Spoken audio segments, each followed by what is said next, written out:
based on the true story of Lily Lindestrom, a 32-year-old prostitute who, on May 4th, 1954 was found murdered in her small apartment in the Atlas area of Stockholm, Sweden near Sankta Riksplan. She had been dead for a couple of days. Her skull had been crushed, and the detectives noticed that someone had been drinking her blood. World known as the vampire murder case, or the Atlas vampire. Numerous so-called vampires have committed heinous crimes and been captured providing details of their crimes and desires. This case remains unsolved and is merely a speck in the long list of supposed vampire killers.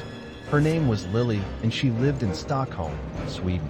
She stayed in a quaint, old house in the Atlas area and had a great life, going out almost every night and meeting tons of interesting people all the time.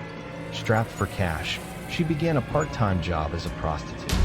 She had been doing it for a few days, and everything was going great. But on May 1st, strange things started happening. She got home late that night, and as she was groping for the light switch in the dark, her hand brushed up against something cold and soft near the middle of the room. She desperately searched across the wall for the light, but when she finally reached it, she saw nothing there. Unnerved, she sat down on the couch for a moment to catch her breath when suddenly an intense, pounding headache began. She'd never had a migraine before, but assumed this was one, and mostly forgot about what she'd felt in the dark. The next day, she woke up feeling drained and exhausted. The headache had mostly cleared, but when she glanced in the mirror, there was a large bump forming on the side of her forehead. Thinking she must have nearly hit her head while asleep, she tried not to think about it. She went out as she had planned.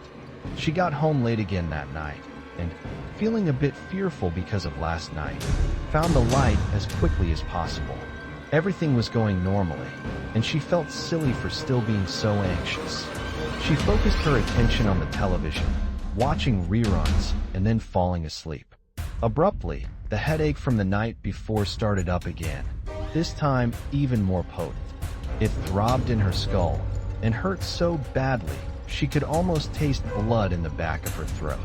As the night wore on, the headache didn't let up at all. In fact, it got even more overpowering. She went to go take a painkiller and took a sip of water, but it tasted strange, almost metallic. She spit it out into the sink and looked at it, horrified.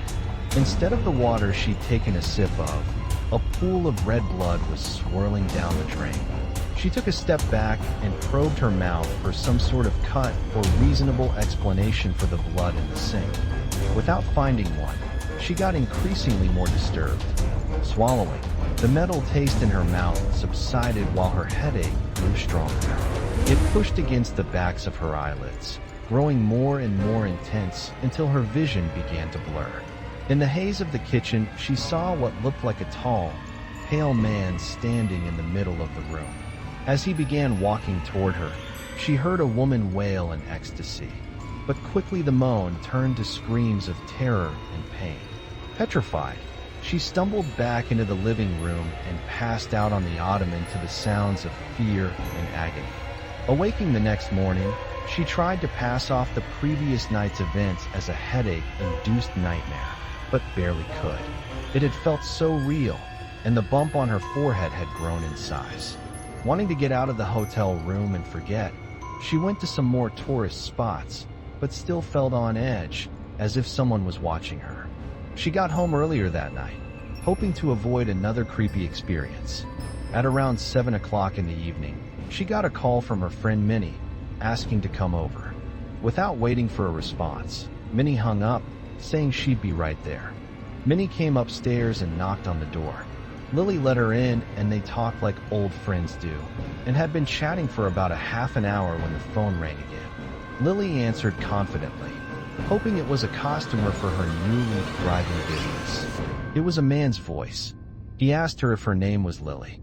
Minnie said it couldn't hurt to invite him up, and Lily was happy to oblige. As he walked in the door, Lily gasped. He looked almost exactly like the hazy figure she'd seen the night before.